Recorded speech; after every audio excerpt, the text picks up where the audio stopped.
हकीकत नहीं हूँ मैं, मुझे अफसाना ही रहने दो। मैं आंसू हूँ, बहता हूँ, मुझे यूं ही बहने दो।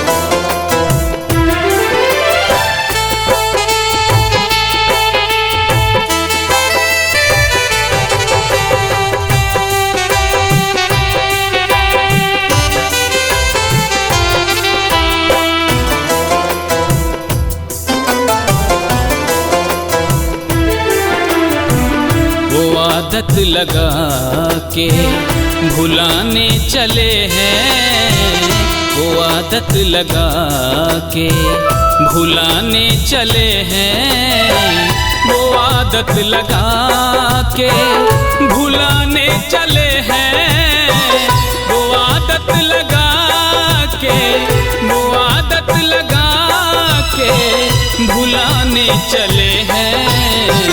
बड़े ना समझ है रुलाने चले हैं, बड़े ना समझ है रुलाने चले हैं, बड़े ना समझ है।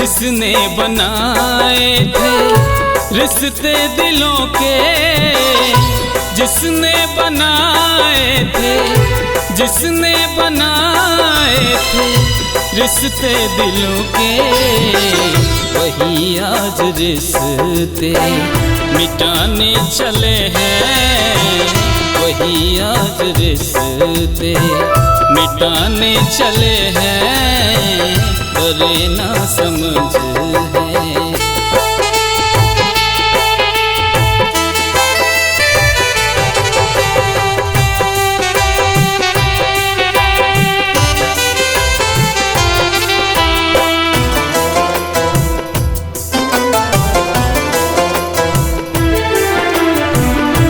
दामन में मेरे थे कलियां बिखेरे, दामन में मेरे थे, दामन में मेरे थे कलियां बिखेरे, क्यों खुद ही ये गुलशन लुटाने चले हैं, क्यों खुद ही ये गुलशन लुटाने चले हैं, बड़े ना समझ है।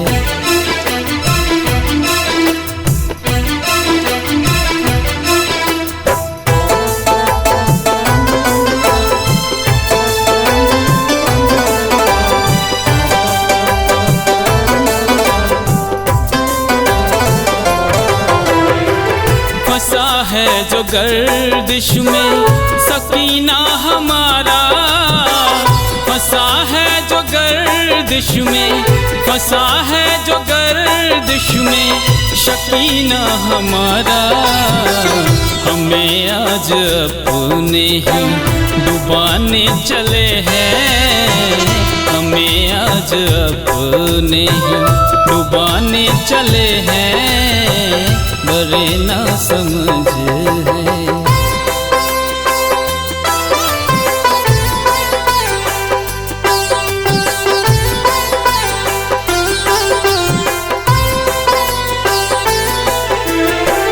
मेरी राजदारी का आलम न पूछो, मेरी राजदारी राजदारी का, मेरी राजदारी का आलम न पूछो।